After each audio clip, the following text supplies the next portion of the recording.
All right, so I just got back home from seeing the Odyssey, and I think it was about 2.5 hours ago since it finished, and afterwards I'm gonna go eat. And so this video, I'm not gonna do any kind of like script or structure. I'm just gonna do like stream of consciousness, just put out all the thoughts I've been having. First thing I want to start out with is just kind of my own background and my relationship with Greek mythology. So I remember like in elementary school, I don't want to say which grade because I don't want to date myself that way. But I remember when there was a brand new young adult novel that became like the book to read, and I'm talking about Percy Jackson and the Lightning Thief. And now I think this series for my generation pretty much kicked off this big boom in interest in Greek mythology. I remember like me and my classmates talking about like if we were demigods, who would be our Greek godparent? And oh my god, I'm getting like really nostalgic over it. And I think some of us took it way too seriously. Yeah. I remember it's like I think in one of like the Percy Jackson guidebooks there was like a quiz at the back where you could yeah, there was a quiz at the back, and it had questions. I was like, are you a demigod? And it had questions like, do you have a dyslexia, or do you have like trouble reading? And I remember thinking, it's like, well, I sometimes see that R and I think it's like a D, and just really stupid. Something stupid like that, just like bending over backwards just to get a demigod diagnosis. uh, uh, Good times. But in terms of like the Odyssey itself, so in around fifth or sixth grade, I remember we'd actually read like we watched like a mini summary, and it would kind of summarize like all the different trials and dangers that Odysseus had to go through. I remember watching that video, and it was used like I think it used footage from like the old Odyssey movie. But besides that, I think I also remember my sixth grade teacher had like a series of like books that took the Odyssey, but it rewrote it in a way that was like digestible for like kids. And I think she would read like books and passages from that. I don't remember if we went through the whole thing. I do not think so. And in high school, we also read just passages and excerpts from the Odyssey as well. I think I remember I actually did like a project about that. I remember having to draw like I drew like a cyclops for one of them. I remember it vividly. I remember my dad walked in. He's like, "What is this? Some kind of video game thing?" And I'm like, "No, no, this is my project. This is my project for the Odyssey, Dad." I think one of the excerpts we read, it was towards the end of the journey. I think this was like the last one before he returned to Ithaca, where Odysseus is just he's staring out like at the ocean on Calypso's island, and he has like tears in his eyes because he just wants to get home. And I just that part from the Odyssey always really stuck out to me, and I think it kind of encapsulates kind of where the heart of this story is, about this guy who just wants to go home. And after that, in college, I actually did read the Iliad, not like the whole Iliad, but like it was more like most of the Iliad. I've probably read a bigger percentage of the Iliad than I have the Odyssey, and I think it was just because it was time constraints. There's a lot of reading that we had to do for that class, and so my professor kind of just picked the most like important parts. And I remember enjoying that pretty thoroughly too. But besides that, that's kind of like my own like personal firsthand experience reading Greek myths. Oh no, there was one more. We read Ajax in that same class in college. We read Ajax, which is kind of a shorter read. That one was really good too. It's a story that takes place during the Trojan War. My personal other firsthand experiences with Greek mythology is kind of like a other games and other media, such as God of War. Well, technically, I haven't played God of War yet. I think God of War is kind of one of those things where it's really kept like Greek mythology alive in like the cultural zeitgeist. And I think with with Nolan's Odyssey, I think it's going to do the same. I think this could be like Percy Jackson, what Percy Jackson did for my generation. I think the Odyssey might do for this generation, just this huge revival in interest in Greek mythology.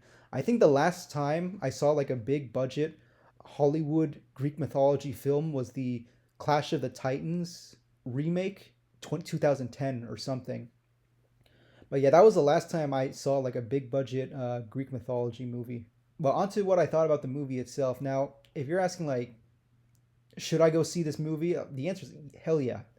I think even like putting like script aside, just the sheer spectacle of this film, I think, is worth the admission of the ticket, especially if you can see it in like some premium format like IMAX. I think, yeah, IMAX is definitely the one to go for. That's the format that I saw it in.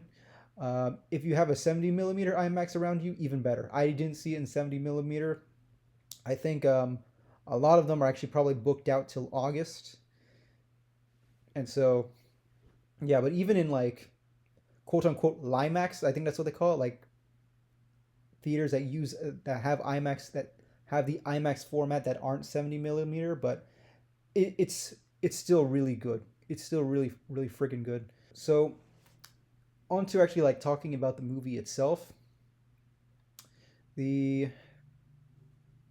I I kind of feel like there's not to say it's just it's really good. Part of it is because I already like knew the story. It's kind of like I was kind of like waiting and seeing um, what would happen next, and it's an interesting experience because you kind of go in already knowing the plot, and so you kind of pay attention. It's like, okay, so how did he handle this? How did he handle that? I think there was one thing where I kind of felt like it was a bit of a miss. It wasn't bad, but I think I was kind of a little bummed that when they go to meet with the Cyclops, like they don't the part where Odysseus says, "I am nobody." That's not in the movie, and that kind of bummed me out. But everything else besides that, like the whole like horror element that Nolan added to the Cyclops was he made it like really freaking terrifying. I think there were parts of it where it really leans into that body horror aspect, especially when they get to Cersei's island and she's like turning him into pigs. Like when I imagine like Odysseus's men turning into pigs, I'd be like, like the Fairly Odd Parents, poof, and then they're a pig. But here she's kind of like warping them like they're clay, like they're like she's molding clay in her hand and she's turning them into pigs. And I thought that was awesome and terrifying at the same time. But yeah, it was awesome. I think in terms of story, I'm like, yep, this is Odyssey. In terms of about like the performances and the acting, I thought those were all really solid too. I think everybody did a really great job on this movie. I know there was like a lot of controversy about the casting. I think it was like with Helen of Troy, but I just don't really care. Just personally, I'm like, hey, as long as the performance is good, and as long as the movie's good, I don't really care all too much about that because like last time I checked, none of these actors are Greek either. Like I'm pretty sure Tom Holland isn't Greek. Robert Pattinson as I'm trying to remember his name, Antinian. He was such a smarmy dick in this movie, and he played that role like perfectly.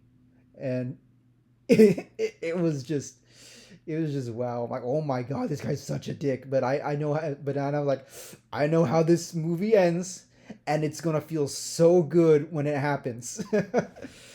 I also wanted to mention that Anne Hathaway as Penelope, I I really like that.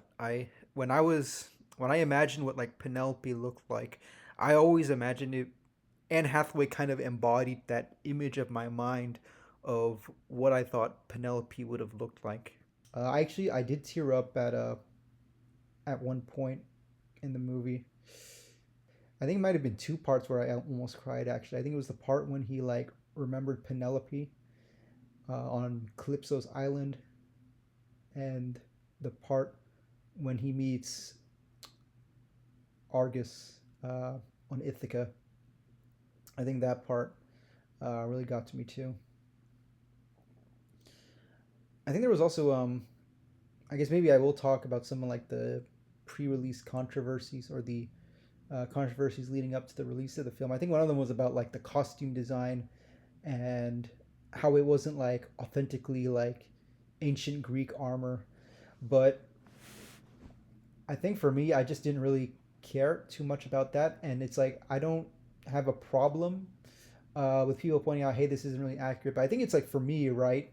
The version of the Odyssey that Nolan is showing on screen is kind of how I thought I imagined they looked when I was a kid, and I think maybe that's what Nolan was going for, was kind of trying to, rather than trying to make like an accurate, period accurate Greek Odyssey, he kind of wanted to bring to life the version of the Odyssey that we were imagining while reading it, and that's just kind of my interpretation.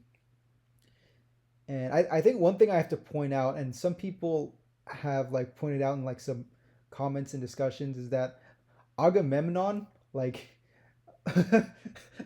he like his armor is just like dripped the fuck out. It's like got a gold lining, and he's got like two gold medallions. And it's like in this movie, like when they're breaking down the gates of Troy, and he just enters and he just stands there and looks around everybody, and he's just like aura farming. Just every scene of Agamemnon is just him aura farming. I think that's just so funny to me because I remember in class when our professor was doing his lecture on the Iliad, the way he talked about like each of the generals of the Trojan War is that each of them has like some quality or kingly virtue they embody. So Odysseus, he said Odysseus is like the smart one. Achilles is like the best fighter, and Nestor is like the oldest one, and Agamemnon is like the guy with like the most stuff. And so this idea that he's like just walking in, he's the guy with like the most stuff, and he has like the most dripped out armor, and he just walks in and he just wants to make sure that everybody can see it. That is in character in my mind. In my mind, I feel like that's in character. uh, so, anything else that I wanted to talk about? Oh, and on the topic of story, so there were things that Nolan added into the movie that weren't in uh, the original Greek myth, and so there's like this plot point about Sinon and Antinian, and it's kind of meant to be a bit of a commentary about how, like, when there's a war and there's a draft, it's always poor sons who have the sons of poor families who have to go fight, and the sons of rich families, they get like a free pass. The idea of like the fortunate son, and so that's something that was added into the movie as kind of a bit of a social commentary, and I actually don't mind that like at all. And I mentioned before that I read Ajax, and one of the things my professor told us when we were reading Ajax is that Ajax is read as part of veteran support groups because one of the interpretations of it is that it's kind of a metaphor for PTSD. Yeah, I really didn't mind that edition at all. But besides that, I think that was about all the major stuff that I wanted to talk about with regards to Nolan's adaptation of the Odyssey. It's really great. Go see it, and I'll just leave it there.